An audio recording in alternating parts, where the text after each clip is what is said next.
TV에 보이는 큐티에 오신 여러분 환영하고 축복합니다. 저는 김지현 전도사이고요. 네, 저는 김민환 목사입니다. 여러분 반갑습니다.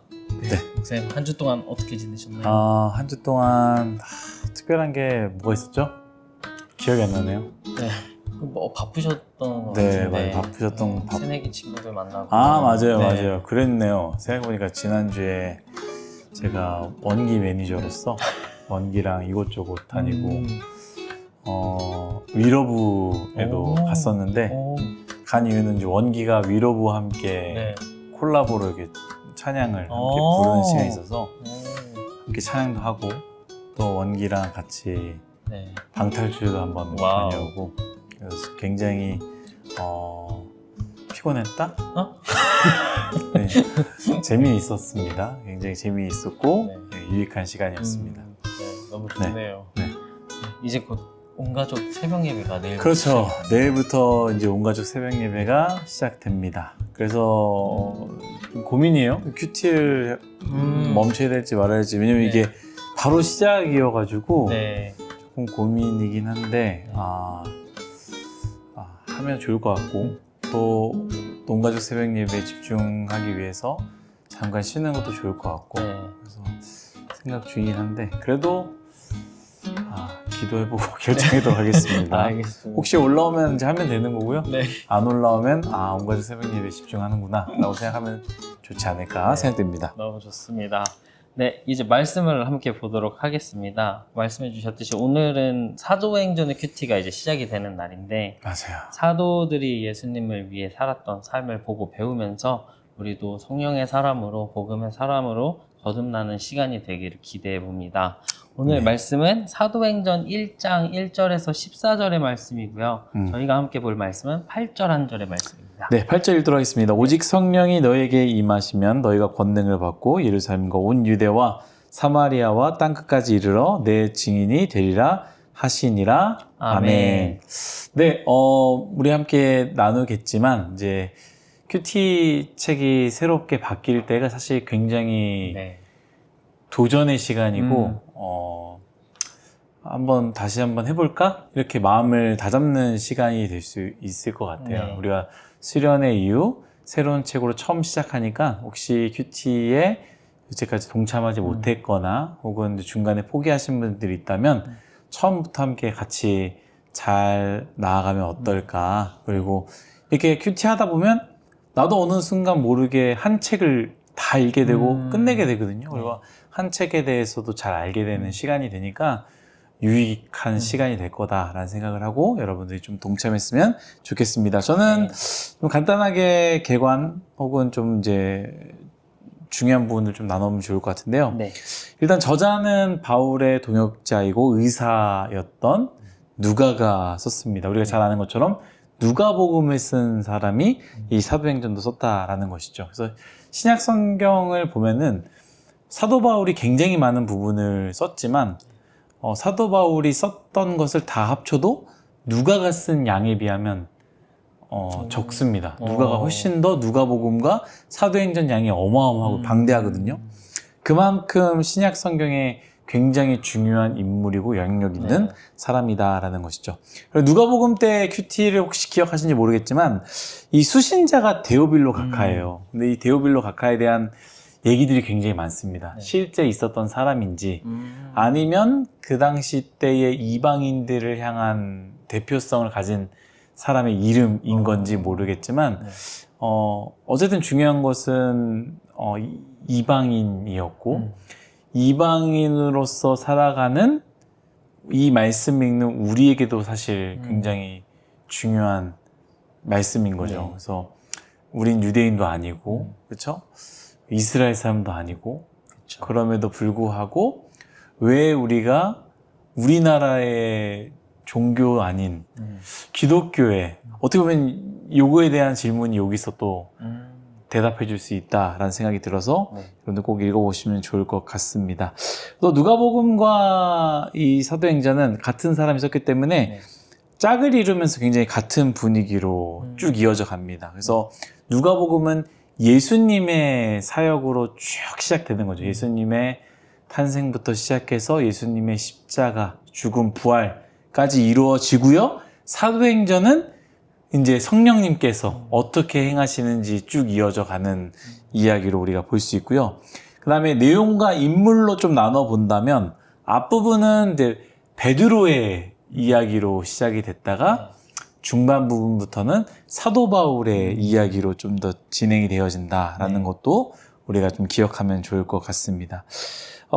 뭐 전체적으로 좀 중요한 포인트를 잡자면 예수 그리스도께서 온 인류의 구주 되심을 성령을 통해서 전해지고 이루어지는 과정과 그 역사가 가득 찬 말씀이다.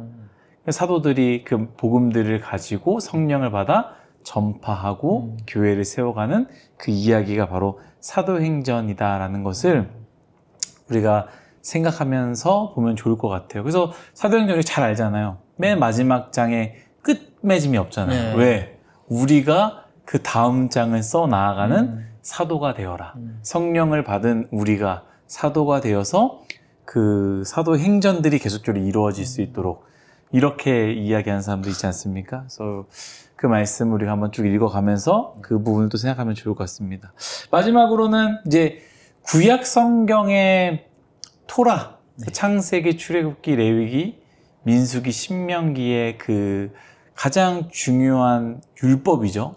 하나님의 정신, 하나님의 마음, 이 토라의 말씀이 굉장히 중요하고 그 토라의 말씀을 이스라엘 백성들에게 가르치고 그것을 붙잡고 어떻게 됩니까? 여호수아 때에 그것으로 인해서 이방인들과 전쟁하고 싸우고 그쵸? 이 가나안 땅을 챙취해가는 말씀들이 여호수아라면 이 사도행전은 굉장히 비슷하게 복음서 이후에 예수님의 삶, 예수님의 십자가, 예수님의 죽으심이라는 그 복음을 가지고 이제 이방으로 나아가는 그 사람들에게 복음을 전하는 말씀이 사도행전이다. 짝으리로 나아간다라는 것을 좀 기억했으면 좋겠습니다. 참 재미있고 은혜도 있고 도전이 있는 말씀입니다. 그래서 힘들지만 이번 기회에 사도행전 말씀을 함께 나누면 참 좋을 것 같다라는 생각을 하게 됩니다. 네, 전사님께서 나누시면 좋을 것 같습니다. 네, 저는 이제 사도행전이 이제 시작이 돼서 권면 드리고 싶은 거는 오늘 본문은 한번 처음부터 끝까지 좀 다 읽어보셨으면 좋겠다. 굉장히 중요하죠. 라는 생각이 들었습니다. 그래서 저는 오늘 말씀을 쭉 보면서 묵상을 하는데 몇 가지 표현들이 눈에 들어왔는데 뭐 2절에 택하신이라는 단어와 또 4절에 기다리라 라는 단어가 좀 눈에 들어왔어요. 또 요한이 베푼 물의 세례, 또 그들 제자들이 받을 성령으로 받을 세례 이렇게 나눠지는 모습과 또 맞아요. 제자들이 질문하는 모습과 예수님이 대답하시는 모습이 보였고 예수님이 승천하시는 모습과 제자들이 그 이후에 연합하면서 기도하는 장면이 되게 눈에 들어왔습니다. 이 부분을 보면서 저는 오늘 하나님의 권한과 또 예수님을 따르는 제자된 우리들의 역할을 되게 구분지어 보게 됐던 것 같아요. 그래서 오늘 큐티 말씀을 보면 예수님은 부활하시고 제자들에게 나타나셔서 40일 동안 제자들과 함께 하시며 하나님 나라를 그들에게 가르쳐 주셨던 것 같습니다. 그리고 예루살렘을 떠나지 말고 성령을 받을 때까지 기다리라고 당부하시는 모습을 볼 수 있습니다. 근데 제자들은 거기에 이런 질문을 하는데 6절 말씀을 제가 읽겠습니다. 그들이 모였을 때 예수께 여쭈어 이르되 주께서 이스라엘 나라를 회복하심이 이때이니까 하니. 아멘. 예수님께서는 하나님 나라의 일을 말씀하셨다고 3절에 기록을 하지만 제자들은 이스라엘 나라의 회복을 이야기를 하는 모습이 조금 눈에 들어왔습니다.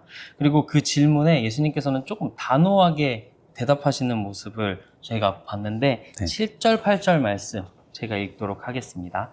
이르시되 때와 시기는 아버지께서 자기의 권한에 두셨으니 너희가 알 바 아니요 오직 성령이 너희에게 임하시면 너희가 권능을 받고 예루살렘과 온 유대와 사마리아와 땅끝까지 이르러 내 증인이 되리라 하시니라. 아멘.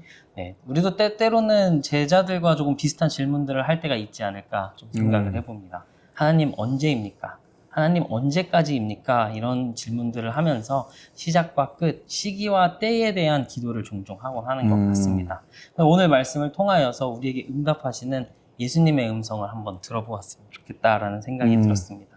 첫 번째는 하나님의 권한입니다. 예수님께서는 때와 시기를 하나님께서 자신의 권한으로 두셨다고 말씀하십니다. 우리가 알 바가 아니라고 말씀을 하시는 게 저는 참 인상적이었다라고 생각이 들었습니다. 왜냐하면 우리는 언제나 시간의 영향 아래서 살고 있지만 하나님께서는 시간의 영향을 받지 않으시고 오히려 시간을 창조하신 분이시기 때문입니다. 그런데 우리는 그 영역을 자꾸 침범하려고 하는 것만 같아요.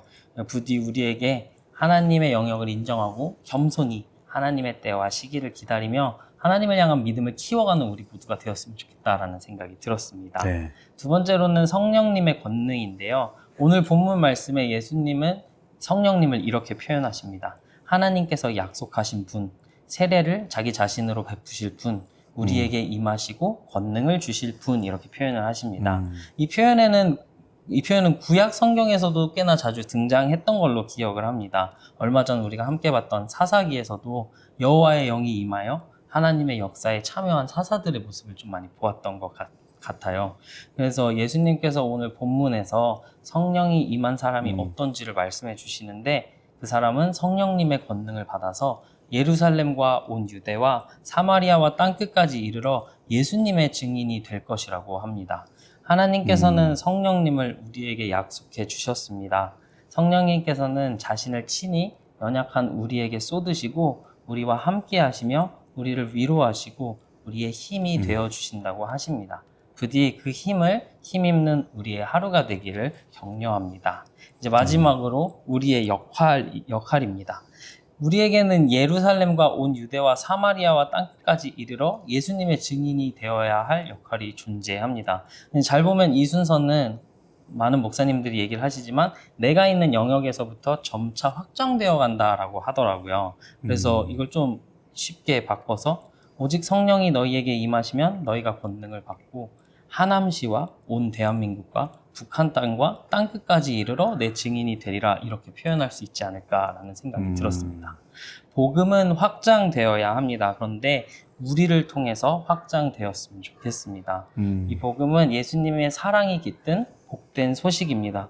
우리가 먼저 성령님을 통해 이 복음의 깊이를 배우며 깨닫길 소망합니다. 그리고 그 사랑의 힘으로 내 주위에 내 부모님께, 친구들에게, 형제 자매에게, 학교와 일터에, 또 내가 속한 모든 곳에, 또 뉴스성화의 공동체에 예수님의 모습이 우리들의 표정과 말투, 행동과 언어를 통해서 나타날 수 있기를 간절히 바랍니다. 아멘. 네, 저는 6절부터 8절까지를 조금 한번 생각을 해봤는데, 네. 그러니까 그들이 모였을 때 예수께서 여쭈어 이르되 주께서 이스라엘 나라를 회복하심이 이때이니까 아니라고 이야기하죠. 네.